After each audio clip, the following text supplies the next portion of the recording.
మనం ఇప్పుడు నందికొండ పైనకి వచ్చిందాము. ఇక్కడ గాలి కూడా ఎక్కువగా ఉంది. చూడండి సఖత్తుగా ఉంది, చాలా బాగుంది. ఇక్కడ సూపర్గా ఉంది నందికొండ పైన. సూపర్ అంటే సూపర్, మంచి గాలి, మంచి వాతావరణం. నమస్కారం దేవుళ్ళు, నేను మీ మురళీకృష్ణ ఎన్ నానే గ్రేట్. మన ఛానల్ పేరు. మనం ఇప్పుడున్నది నందికొండ పైన. ఈ నందికొండ అందాలు 1, 2 కాదు, అంత బాగా ఉంటుంది. చాలా అంటే చాలా బాగుంటుంది. చూడండి ఈ కోతులు ఎంత బాగా అంటే, చూడండి ఈ కోతులు మనుషులపైన ఎక్కడము, బ్యాగుల్ని తీయడము, జిప్పులతో కూడా తీస్తాయి బ్యాగులు, జిప్పులు. ఇవి అంత బాగా యాక్టివిటీగా ఉన్నాయి ఈ కోతులు ఇక్కడ. చూడండి మనుషులపైన అంతా ఎక్కుతున్నాయి. మనుషులు పట్టుకుంటున్నా కూడా ఏమనడం లేదు కోతులు. చాలా అంటే చాలా బాగుంది. ఇక్కడ 600 సంవత్సరాల వ్యాసరాయర దేవస్థానం అది. ఇక్కడ విద్యాగణపతి దేవాలయం కూడా ఉంది. ఇది యోగానందీశ్వర స్వామి మహాద్వారం, అదే ముఖద్వారం అంటాము కదా, అది. చూడండి, ఇవి నిర్మించిన వారు విజయనగర అరసులు. గోపురాన్ని, మంటపాలు, చుట్టూ ప్రాకారాన్ని నిర్మిస్తారంట. విజయనగర రాజులు పతనం తర్వాత ఇక్కడ ఉన్న పాలేగాల్లో కొండపైన చుట్టూ కోటగోడను నిర్మిస్తారు. ఇప్పటికి కూడా ఈ శాసనాలు ఇలాగే ఉన్నాయి. నందికొండ పైన కన్నడంలోను, మరాఠీలోను ఇక్కడ రాసినారు. చూడండి, ఇవన్నీ గోపురాలన్నీ నిర్మించిన వారు విజయనగర అరసులు అంట. చుట్టూ ప్రాకారాన్ని ఇవన్నీ నిర్మించింటారు. చూడండి ఈ కోతులు ఎలా ఆడుకుంటున్నాయో. బావిలో మేము కూడా చిన్నప్పుడు ఇలానే ఆడుకునే వాళ్ళము, ఈత కొట్టేటప్పుడు. ఒక దొంగ పోలీస్ అని ఆడుకునే వాళ్ళము ఈత కొట్టే సమయంలో. ఇప్పుడు ఈ కోతుల నుండి నాకు ఆ జ్ఞాపకాలు వచ్చినాయి. చూడండి, ఆ జ్ఞాపకాలను మాకు జ్ఞాపకం తెప్పించిన ఈ కోతులకు ఒక ధన్యవాదాలు. విజయనగర సామ్రాజ్యం వాళ్ళు కట్టించినట్టు చూడండి ఎలా ఉన్నాయో అప్పట్లో. ఇవన్నీ నాగదేవతలు.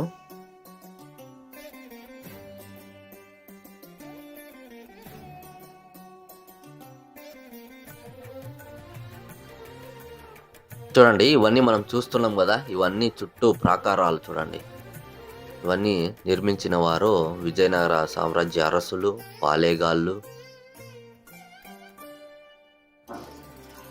లోపల ఉండే శివలింగము 2008 కూష్మాండ శివలింగమాన్ని ప్రతిష్టాపన చేసినారు. యోగముద్రాల ధ్యానంలో ఉండేది శివుడు ఇక్కడ. పేరు యోగనందీశ్వర స్వామి. దానికి 11th centuryలో చోళ రాజరాజేంద్రన్ కింగ్ దేవస్థానం కట్టిండారు, టెంపుల్. ఇది వాకిలికి కృష్ణదేవరాయలు విజయనగర హంపి పంచలోహంలో డెకరేషన్ చేసిండారు. 2 స్టాచ్యూ, కైలాసము ద్వారపాలక, శృంగి, భృంగి. ఇక్కడ జాతర గీతర ఏం లేదు, కొత్త పూజ, పునస్కారము, అభిషేకం అంతే. ఇక్కడ శివుడు తపస్సులు ఉండే దాంట్లో అమ్మవారు సపరేట్గా ముక్తాంబ అనే పేర్లో లోపల ఉండాలి. భక్తాదులకి వచ్చిన వాళ్ళకి వాళ్ళ కోరికను ఈడేరుస్తారని ప్రతీతి ఉంది. ఇక్కడ ముందు దేవస్థానం వచ్చేదానికి మెట్లు దావు, 1600 మెట్లు ఉంది.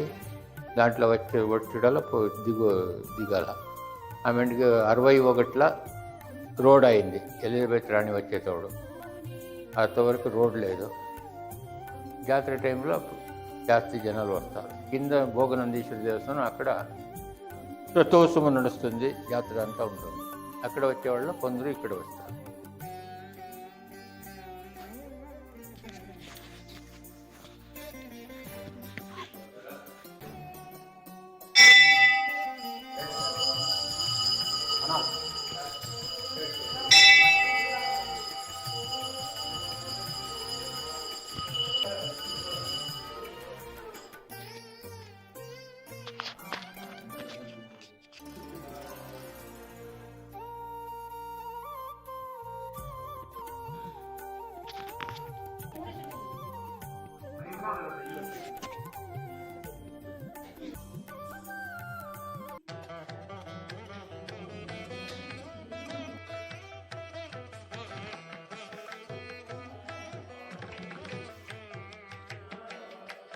చూడండి, ఇప్పుడు మనం చూస్తున్నాం కదా ద్వారపాలకుల్ని, శృంగి భృంగి అంట. చూడండి, ఇప్పుడు మనం చూస్తున్నాం కదా అష్టదిక్పాలకులు, వీరి గురించి మనము చెప్పుకుందామండి. తూర్పునకి ఇంద్రుడు, ఆగ్నేయానికి అగ్నిదేవుడు, దక్షిణానికి యముడు, నైరుతికి నిరుతి, పశ్చిమానికి వరుణుడు అదే వానదేవుడు, వాయువ్యానికి వాయుదేవుడు గాలి, ఉత్తరానికి కుబేరుడు, ఈశాన్యానికి ఈశాన్యుడు. ఇలా మనకు భూమికి 8 అష్టదిక్పాలకులు ఉంటారంట. ఇవే ఆ అష్టదిక్పాలకులు మీకు చూపిస్తున్నాను చూడండి.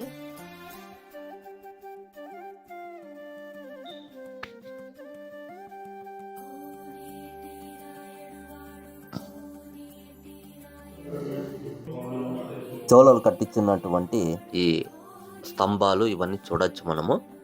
ಚೋಳರ ಕಾಲದಲ್ಲಿ ಶಿವನ ನಾನಾ ರೀತಿಯ ಭಂಗಿಗಳನ್ನ ತೋರಿಸಿದ್ದಾರೆ ಇದರಲ್ಲಿ. ಇದು ನವಗ್ರಹ. ಶಿವನ ನಾನಾ ರೀತಿಯ ವಿವಿಧ ಭಂಗಿಗಳು. ఇప్పుడు మనం చూస్తున్నది ఒక్కొక్క రూపంలో ఒక్కొక్క విధంగా శివుడు ఉన్నట్టుగా మనం చూడొచ్చు. చూడండి, ಇದೆಲ್ಲ ಮಾಡಿರೋದು ಕೆತ್ತನೆ ಮಾಡಿರೋದು ಯಾರು? ಅದೇ ಚೋಳರ ಕಾಲದಲ್ಲಿ. ಚೋಳರ ಕಾಲದಲ್ಲಿ. ವಿಶೇಷತೆ ಏನಂದ್ರೆ ಇದಕ್ಕೆ ಫೌಂಡೇಶನ್ ಇಲ್ಲ. ಇದ್ರ ಹೆಸರೇನು ಸ್ವಾಮಿ? ಯಾವುದು? ಇದು ಅದೊಂದು ಹಳೆ ಕಾಲದಲ್ಲಿ ಸರಿಯಾಗಿ ಗೊತ್ತಿಲ್ಲ. ವಾಲಿ ಇಂಥದ್ದು ಒಂದು ಪ್ರಾಣಿ. ಆನೆ ತುಳಿದ್ರು ಏನಾಗಲ್ಲ ಅಂತಾರೆ. ಹೌದಾ?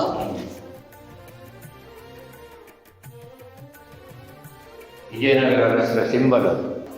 మనం ఇప్పుడు ఒక శిల్పాన్ని చూసాం కదా, ఆ శిల్పం వచ్చి ఏనుగు తొక్కినా కూడా ఆ జంతువుకి ఏమీ కాదంట, అంత శక్తివంతమైనదంట. అది విజయనగర సామ్రాజ్య అరసులకి సింబల్ అంట అది. ఇక్కడ యోగానందీశ్వర స్వామిని దర్శనం చేసుకున్న తర్వాత ముక్తాంబాదేవిని కూడా దర్శనం చేసుకుంటే వారి కోరికలు నెరవేరుతాయని ఒక నమ్మకం అంట. ಇದು ಅಮ್ಮನವರು ಹೆಸರು ಮುಕ್ತಾಂಬ ಅಂತ. ಓಂ ಸರ್ವಮಂಗಳ ಮಾಂಗಲ್ಯೆ ಶಿವೆ ಸರ್ವಾರ್ಥ ಸಾಧಿಕೆ ಶರಣ್ಯೆ ತ್ರಯಂಬಕೆ ದೇವಿ ಗೌರಿ ನಾರಾಯಣಿ ನಮೋಸ್ತುತೆ. ಓಂ ನಮಸ್ತೆ ಭಗವಾನ್ ಕಾತ್ಯಾಯನಾಯ ವಿದ್ಮಹೇ ಕನ್ಯಾಕುಮಾರಿ ಧೀಮಹಿ ತನ್ನೋ ರುದ್ರಪ್ರಚೋದಯಾತ್. ಶಿವಂ ಶಾಂತಂ ಜಗನ್ನಾಥಂ గ్రహ కారణం. మీకు ఈ వీడియో ఇష్టమైనట్లయితే సబ్స్క్రైబ్ చేసుకోండి, షేర్ చేయండి, లైక్ చేయండి, కామెంట్ చేయండి. ఇంతటితో నేను వీడియో ముగిస్తున్నాను. సుబ్రహ్మణ్యేశ్వర.